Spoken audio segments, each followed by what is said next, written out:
If you want to be more effective in your work and in your life, and you'd like to have more confidence that you're meeting your intentions, this is where it begins. Welcome to Do Busy Right, helping you organize your information and manage your attention so that they work for you, not against you. We educate you and encourage you by discussing ways to be more effective, not more exhausted. Let's do busy right. Hi there. I got a question and I was walking through answering it, and it occurred to me that I thought it would be a short answer. It turns into a longer answer. The question was, how do I manage my time? And I initially went off in the area of scheduling. How do we effectively use a calendar? Kind of a question. Where do I put my work? That kind of an idea. But then it occurred to me that I wasn't answering the question as it actually had gotten asked. And scheduling is certainly the tangible part of managing time. But that's managing a calendar and that's managing a schedule. That's not managing time. And it really occurred to me because I've said several times, and I firmly believe that we don't manage time. And as soon as I said, how do I manage my time? A lot of you longtime listeners are going, you don't manage time. You can't manage time. Time is something that happens to you. And I heard you echoing through the webosphere there. And so I do think that's true. But honestly, time is still a thing. So if we're not managing time, then what are we doing with time?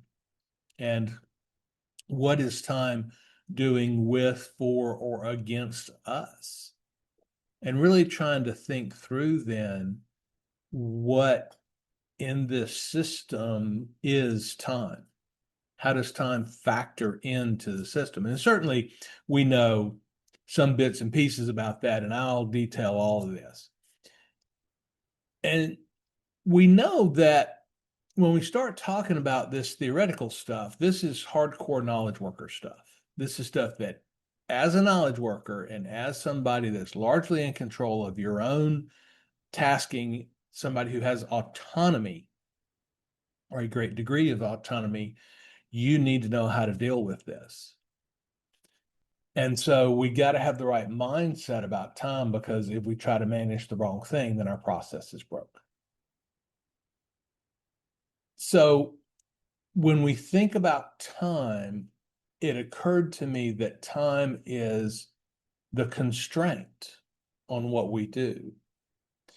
And it's the constraint on what we do in much the same way that gravity is a constraint on what a mountain climber does. It's kind of always there. You deal with it. You don't control it. It's something that's always happening. And so we'll detail all this out and get to it in a minute, but it fits very well. And I've said it a bunch of times. If our productive asset is attention, as knowledge workers, our productive asset is attention, then the limiting factor on attention that can't be removed is time. I do think that we can hone our attention. We can make our attention stronger, if you will, more effective, more piercing, more thorough.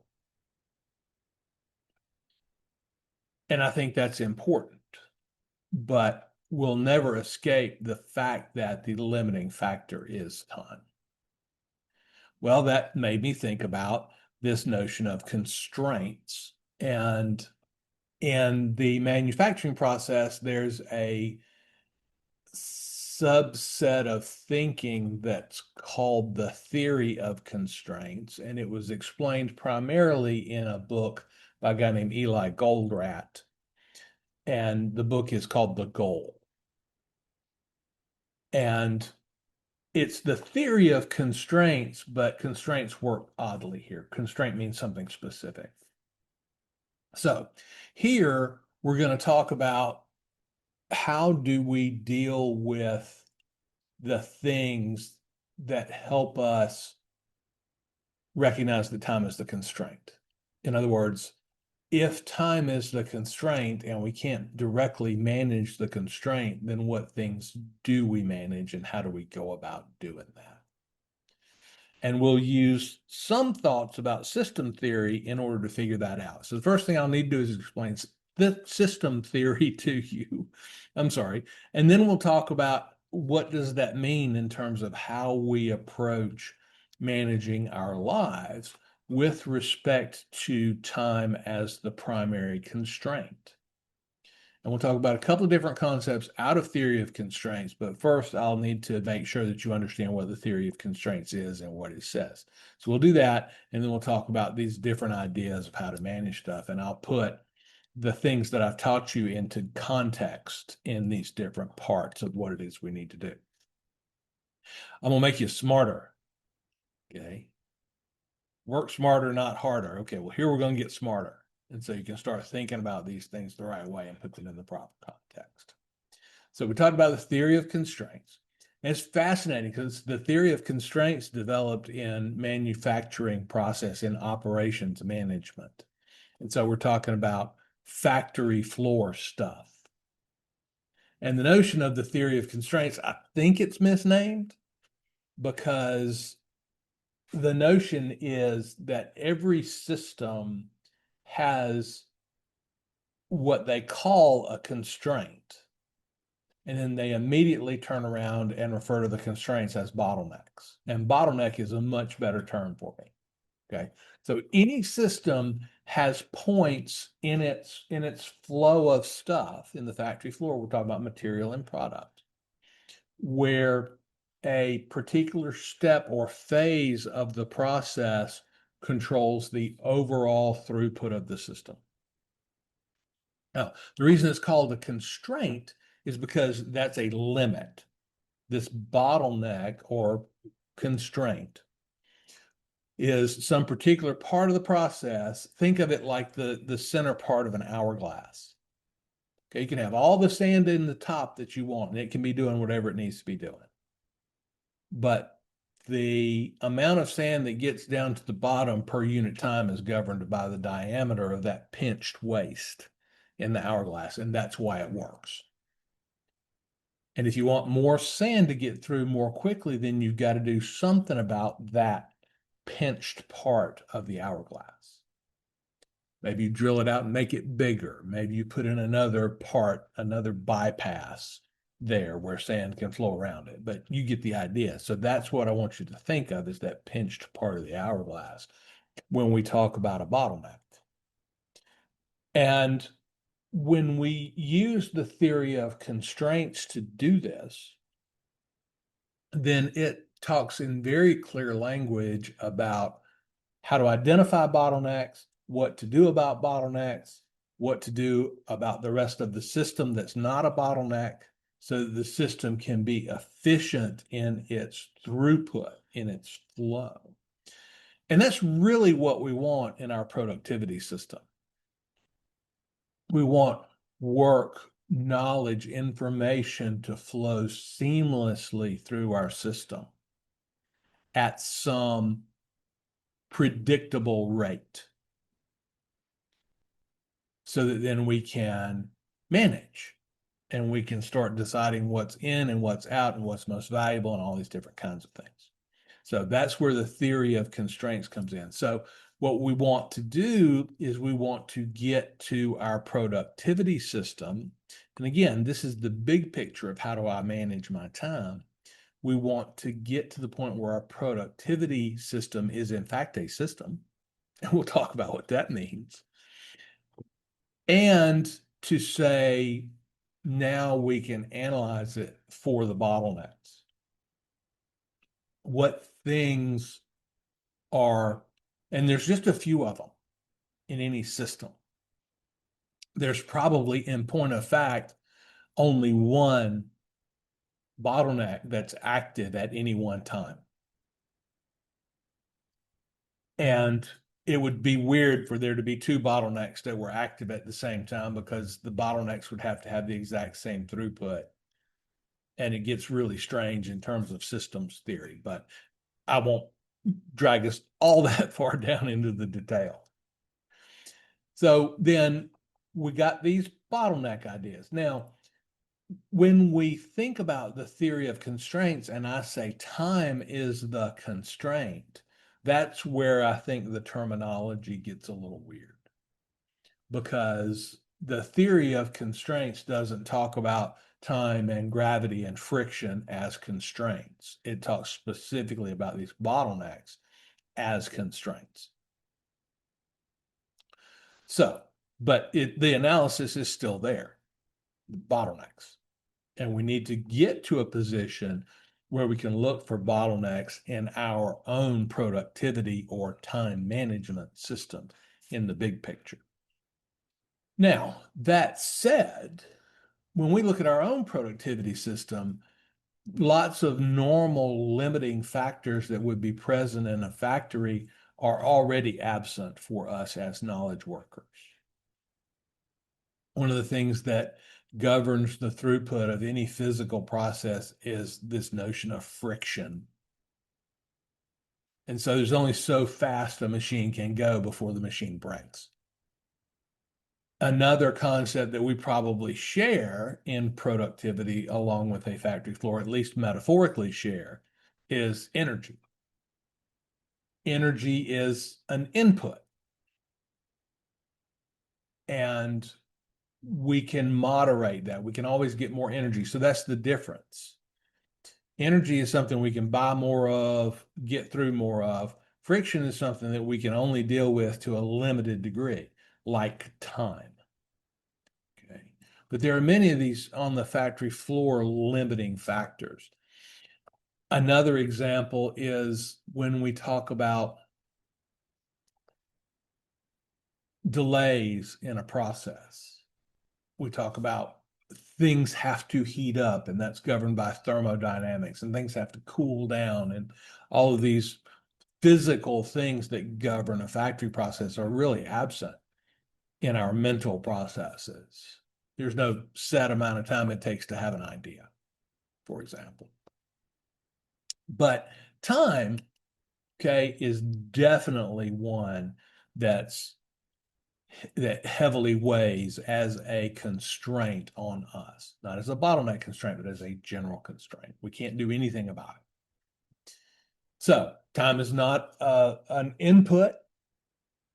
A lot of people really, they don't say it this way, but they really think of time as an input to their productivity system. Like in a factory, raw material is input to your productivity system. So if you have a flour mill, it's possible that the bottleneck on throughput to the flour mill is the amount of wheat coming in. So if you increase the amount of wheat coming in under certain other circumstances, then you produce the amount of flour going out.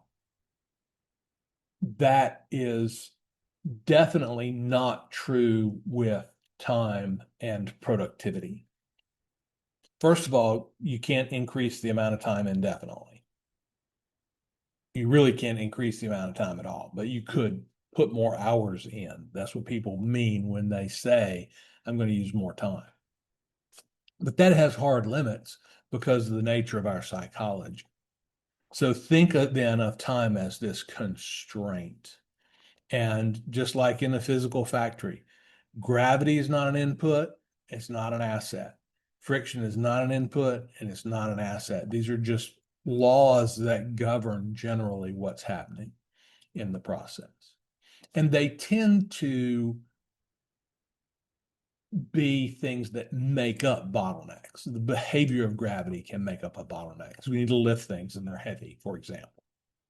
Now, gravity is not the bottleneck, but having to deal with gravity is sometimes the bottleneck. So we'll explore all this in our analysis here using the theory of constraints as our analytical tool. Now, I've also said that anytime we're engaging in a productivity or in a factory floor efficiency engagement, Okay, the first thing we want to do is look at eliminating the waste. The second thing we do is begin to look at bottlenecks and how we're going to deal with bottlenecks. And part of the problem is if you've got waste, you really can't see the bottlenecks. So let's be clear about what we mean by waste versus a bottleneck. A waste is you got a gas tank and you got a car engine, and there's a fuel line that goes in between. Waste is fuel dripping out of the fuel line and not getting to the engine. That's waste. And it's different. You can see how that's somewhat different than a bottleneck. And so we want to make sure that all of the gas that we're buying is getting to the engine as step one. Because it's hard to say, well, we improve the, let's say, miles per gallon of the engine when we're losing, a half a gallon an hour because of this drip. It's hard to measure the actual miles per gallon that the engine is responsible for because we're losing gallons out of the fuel line, right? And it's a rough analogy, but I think you begin to get the picture there. So the first thing we need to do is we need to look carefully for waste. And do we actually, are we able to utilize a real high percentage of the stuff that we're putting into the system? Okay. And this is the way engineers think. So let's go look at waste. Well, in Attention Compass Thinking and on the Do Busy Right podcast, we have spent a ton of time looking at wastes.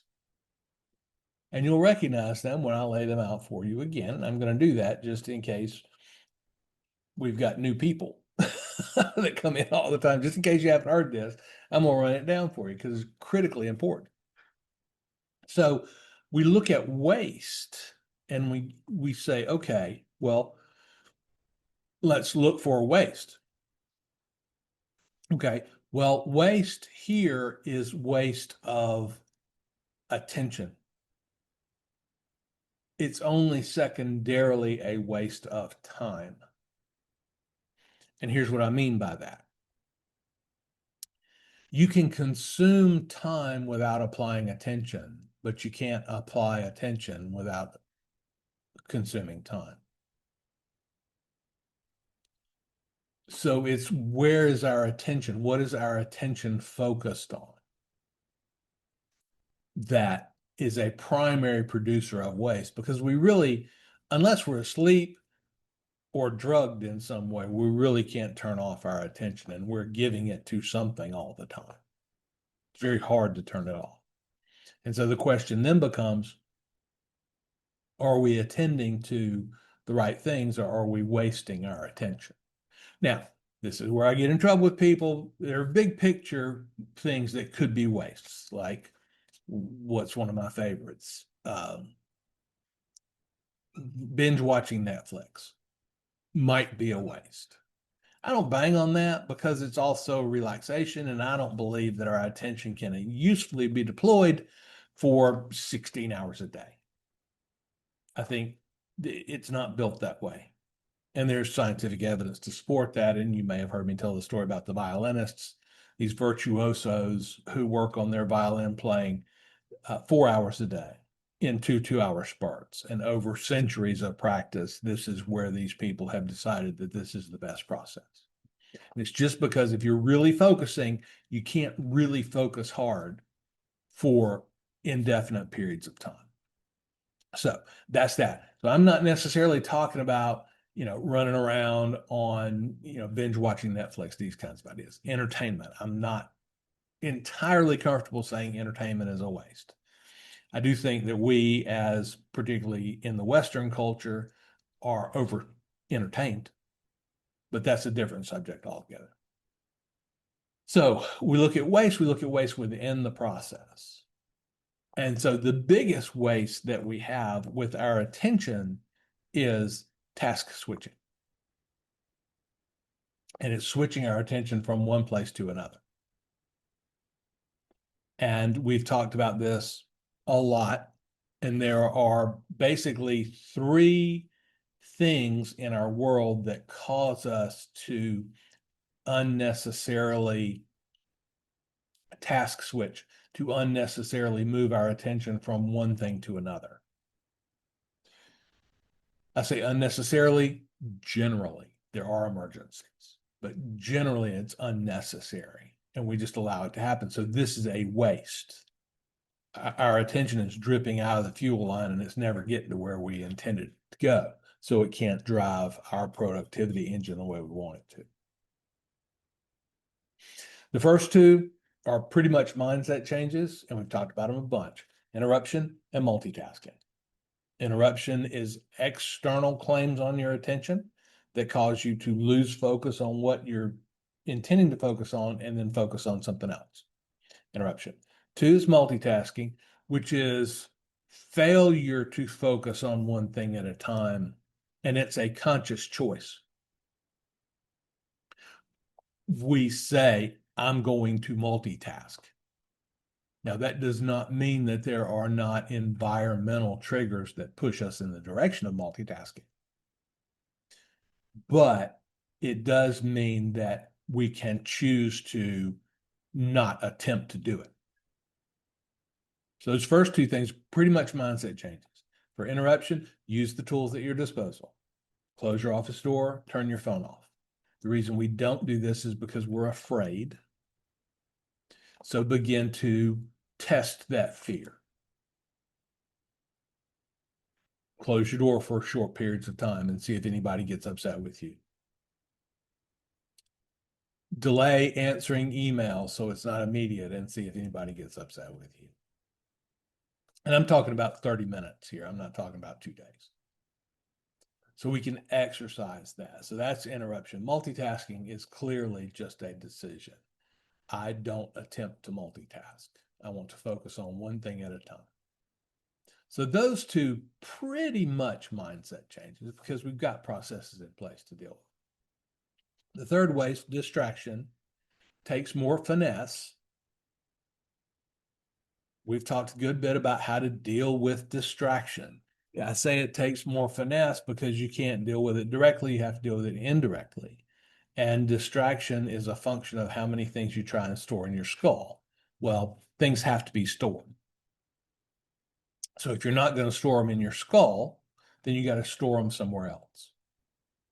And if you build a somewhere else to store things, and we talk all about how to do that with Evernote and Attention Compass, and it works great.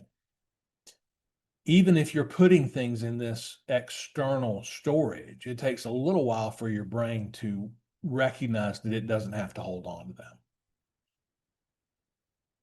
So then that's when the distraction starts to go away. Is when your 3 pounds of gray goo actually turns loose of the task. Because it is possible to put a task into the system, into the external system, and your brain still keep track of it. It's thoroughly possible. And that's one of the things that we deal with in the Mind Suite portion of the weekly review in the Attention Compass process. The point here is that distraction is a waste because it's switching our attention from one thing to another when we don't intend to. And it pops up and we have to go, oh, well.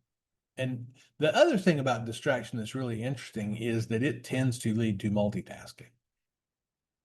It for sure leads to task switching because the way a lot of people deal with a distraction is particularly a distraction around something to do is they start doing it, the thing. The scenario is you're sitting there doing your work and it occurs to you that your anniversary is coming up. And you think to yourself, oh, I better go buy an anniversary card before I forget about it. So you stop doing what you were doing, you move your attention to this other thing, and the thing that you left is incomplete, it's in disarray, you didn't stop cleanly, all these sorts of things. So then when you get back to it, you're going to have this discontinuity and this struggle to get it back in shape so that you can move on it again. So that's what I mean by task switching away. So distraction. And the reason we separate distraction out is because it requires more of a thorough system in order to deal with it. But those are the three wastes. So we get to the point where we're dealing with those wastes. And then we can say, well, gasoline's not dripping out of the line. So we can actually see what's happening in terms of the ability for our attention to drive productivity in our system. And really, until you can do that, you can't really say you've got a system. So those three wastes happen to everybody. If you're a human being, you have them as challenges. Perhaps you've already dealt with them, perhaps you haven't, but there's something in your life. And welcome to it. Once we deal with them, then we can start saying, okay, let's systematize what we're doing. Once you've gotten rid of interruption, multitasking, and distraction, then you can say, I know where my attention is, and it stays where I put it. And then we can start talking about bottlenecks. If we don't do step one first, then it's almost like we've got workers who are needed at a machine, but we can't get them to stay there. And so the machine itself is not the bottleneck, because if nobody's touching it, it shuts down. But our workers are distracted and wandering around all the time. So we just need to get them to where they're always touching the machine, and the machine will run and we can see where the bottlenecks are. Same thing is true. So now we've got these ways taken care of, and we've got a process. So now we can move on in this systematic fashion to identify bottlenecks for our specific process. So the first three are things everybody has. And I can confidently say that until we deal with those, if you're a human being, you have them, and until we deal with them, then we're not going to get anywhere. You may have already largely dealt with them in your life. Most people haven't. So we deal with that. And that's the attention compass implementation, and that's fine. Now we look at your process as distinct from other people's process. Now, at this level, it's probably best to think of a process that someone doing your job would need to do. And that helps move it away a little bit from your personal preference. I get a lot of this. I get people who are saying, well, it doesn't work for me. It's like, well, wait a minute. That's because you think that your problem is just you. But everybody has this problem, and there's well-documented ways of dealing with it. So now we've gone from problems humans have, which is the three wastes, to, okay, what's our specific job function? And there may be categories here. And so then we get into a process for that. Then we move out into, let's look at what our work actually, where the bottlenecks are. Now, that said, I'm going to say there are some generic common bottleneck types. And they may show up for you differently than they show up for me, but just some kind of general ideas so that we've got some place to begin our investigations of where bottlenecks might be in our process. The first generic bottleneck I would suggest is planning. And the reason I say it's a bottleneck is because you have to do it. Just because it's a bottleneck doesn't mean it's useless behavior or a useless step. These are steps that need to be done. They're just constraining our throughput. And so we want to analyze them to see if they're constraining it artificially, to see if there's something that can be done to make that bottleneck expand so we can get more throughput in the system. First, generic planning. Now, there's three kinds of planning, and I'll deal with them very briefly here. So there's short term and long term. And then there's planning around intentions. So short term is, what am I going to do today? And a lot of people spend a lot of time first thing in the morning making lists. And those lists are a bottleneck. That whole process is a bottleneck. And it can be resolved. We don't want to spend a whole bunch of time planning our days. We want to spend little bits of time across multiple days, keeping our backlog in priority order so that when it's time to work, we don't have to imagine what are our tasks for today. We just go look at our list and we say, okay, well, here's the number one. Let me get on it. Now, if that's not our process, then you can see why this planning piece would be a bottleneck. It's a constraint that's slowing things down unnecessarily. And it's pretty easy to relieve that bottleneck just by moving that today level planning out into a broader process. The second kind of planning is the foreseeable future, which is, well, I can't do that now, so I'm going to have to do it later. When is a good later? Okay. And we've talked about this in terms of a reminder file or a suspension file or a tickler file, all three of which mean the same thing. Got a reminder system. Oh, this is where a lot of people use their calendar. And I think they use their calendar and then they use alarm-based reminders. And I think that's where we get into bottleneck territory. I think if we use process-based reminders for planning the foreseeable future, then that can alleviate that bottleneck. It can relieve the bottleneck. And the third kind of planning is around, I'm going to say, intentions.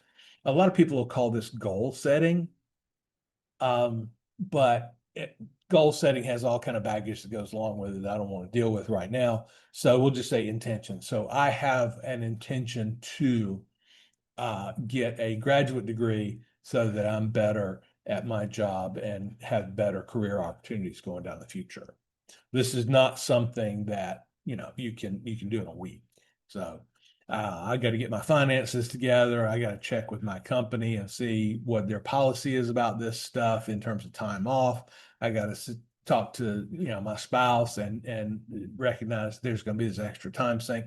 So that level of it, it's longer term, but it's about an intention and getting ready to execute on an intention. Okay. That can be a bottleneck, but it's really hard to see how. So that third one, I would just say for now, until you get the first two straightened out, I would not even worry about the third one. Spend a little time planning if you have big intentions of being able to put those into action, into practice. I will say that typical project management kind of planning relies on skill sets that we as humans are terrible. And so that's where it might be a bottleneck. In project management, we spend a lot of time thinking what's the shortest path that will get this done. And that's not necessarily the most efficient way to do it. You're optimizing for one, I'm going to say variable, constraint probably works. When there's three and everybody looks at the one and ignores the other two. And the other two actually are more about efficiency than time is about efficiency. Long digression is possible there, so I'm just going to cut it off there. But planning can be this bottleneck.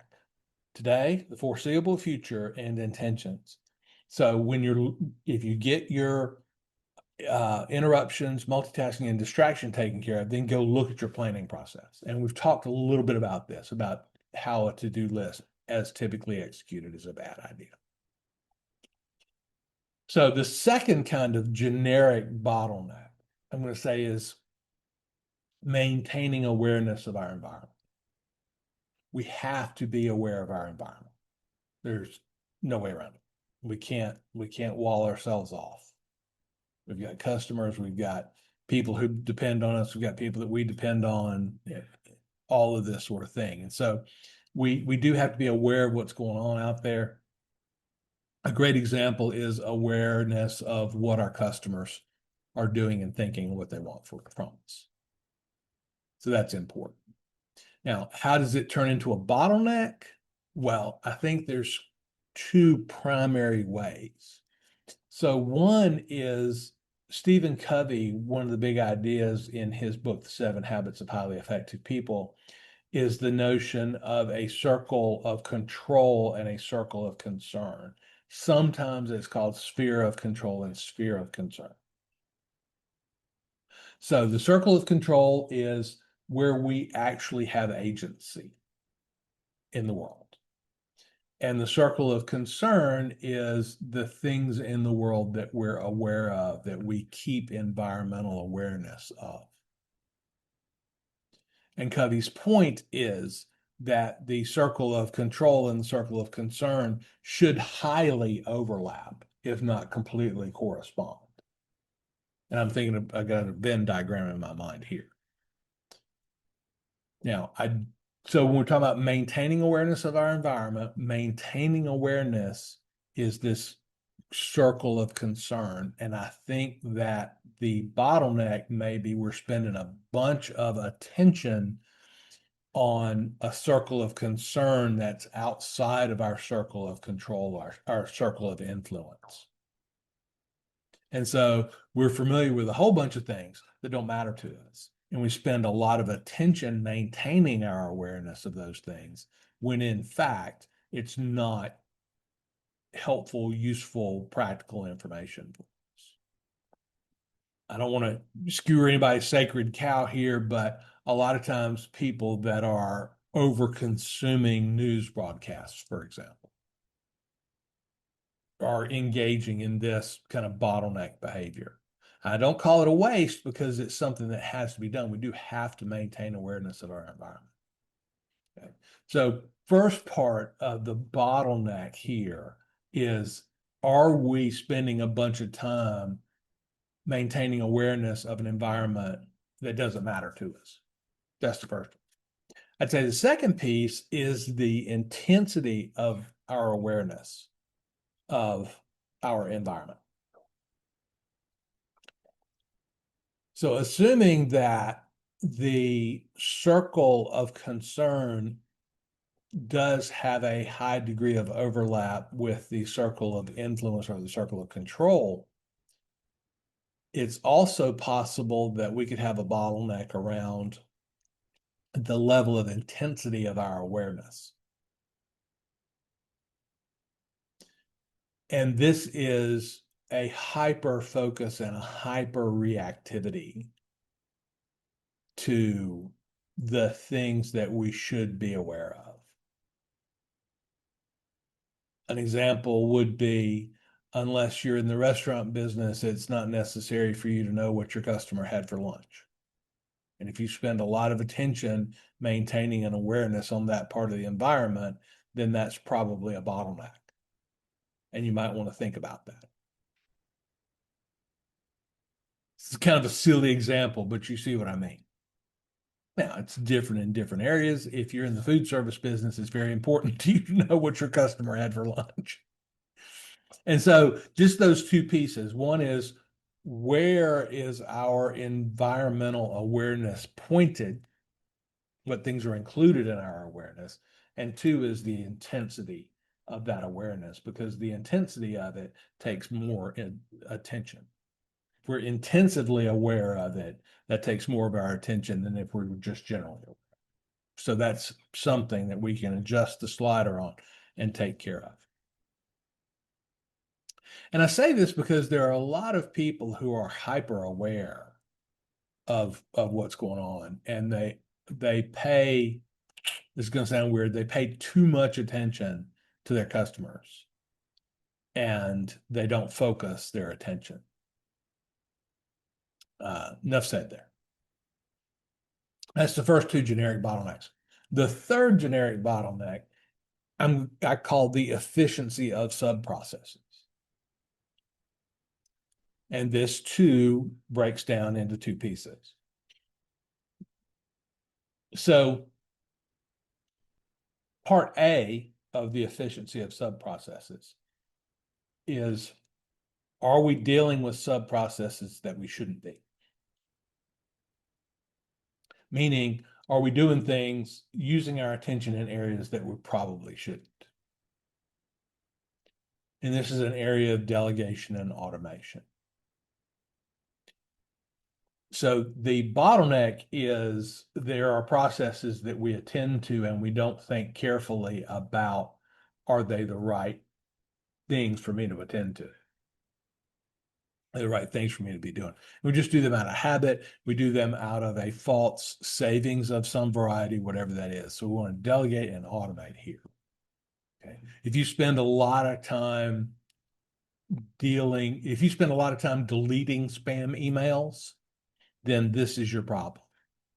And what do you need to do about it? Well, you need to automate that. And you need to tune up your skills around your spam filter. Right.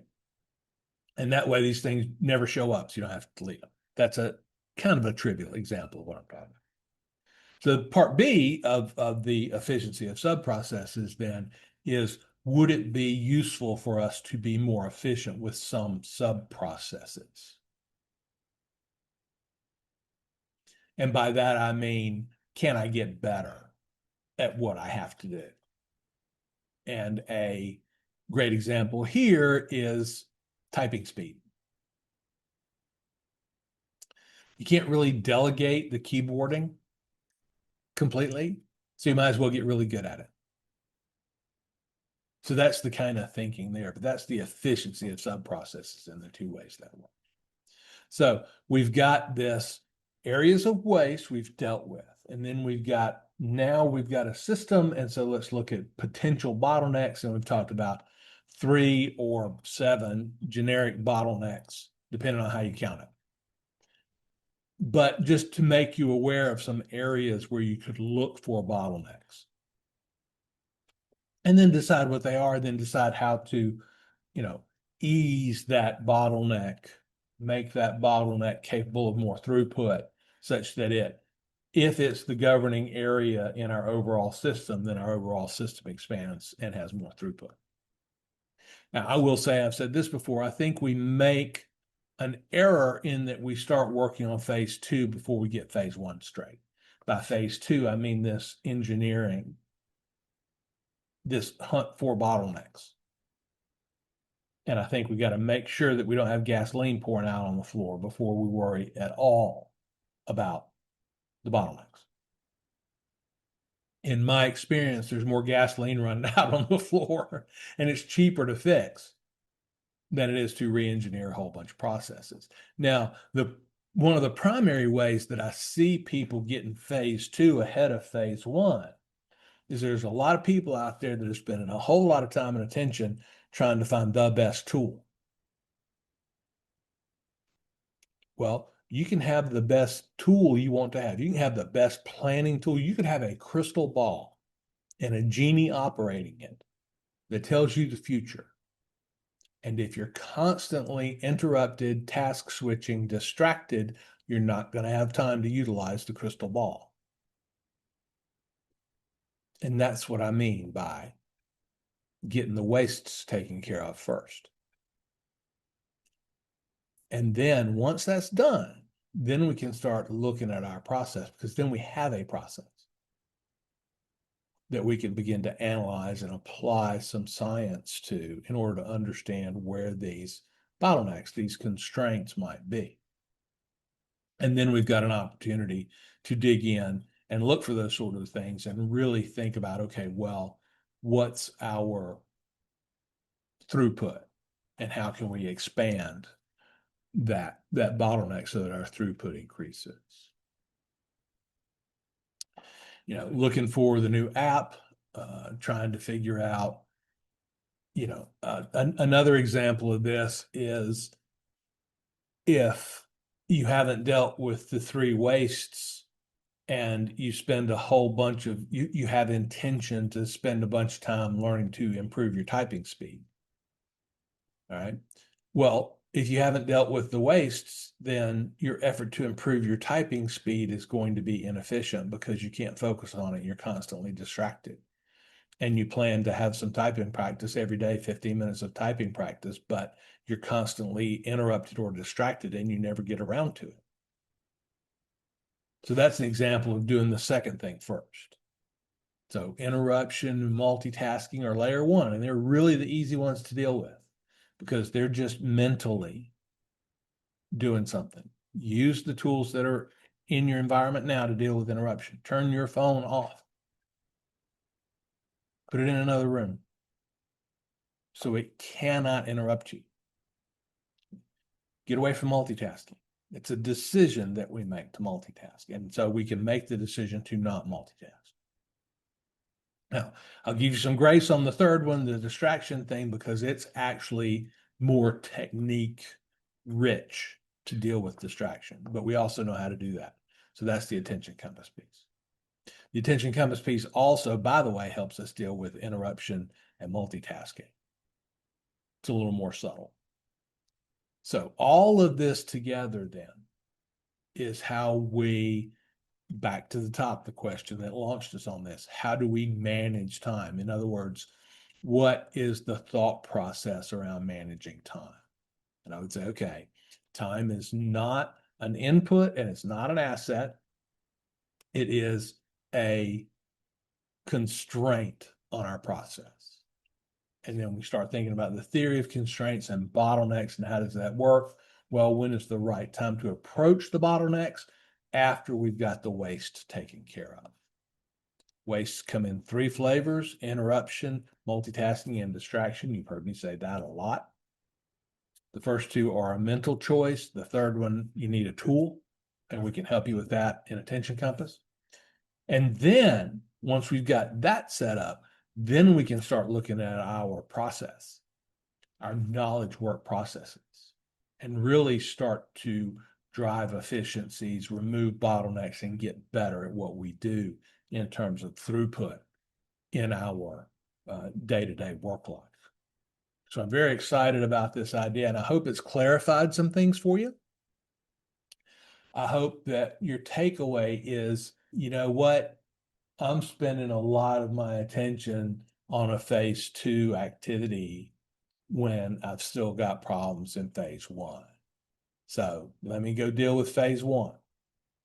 Okay, let me deal with my tendency to multitask. And then we can work on phase 2. And I would agree with that. Of course, I'm available if you want to consult around this. Certainly, if you have trouble in in phase 1 in those 3 wastes, we've got a tool that can help you. Love to talk to you about that. So give me a call if that's what you want to do. In the meantime, take a close look at where you are there in the phase 1 things and make sure that you're getting those straightened out before you worry too much about phase 2 efficiency activities.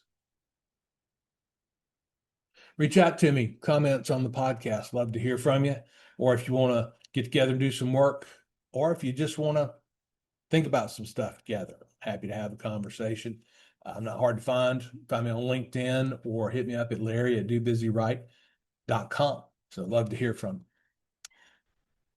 I'll leave it there for now. This is Larry Tribble, Ph.D. Thanks for taking some time to improve your task and information management on the Do Busy Right podcast. The show is dedicated to helping you think about how to get better at working. And we do this by improving your attention and your focus. I believe that your work is not just about your job, but about all the tasks that you do to turn yourself, your environment, and your relationships into what you want them to be. What we're really talking about here is the underpinnings of becoming who you want to be. The primary way I help people is through coaching the Attention Compass process. Attention Compass is 4 workflows and a tool set that support our information, task, and attention management.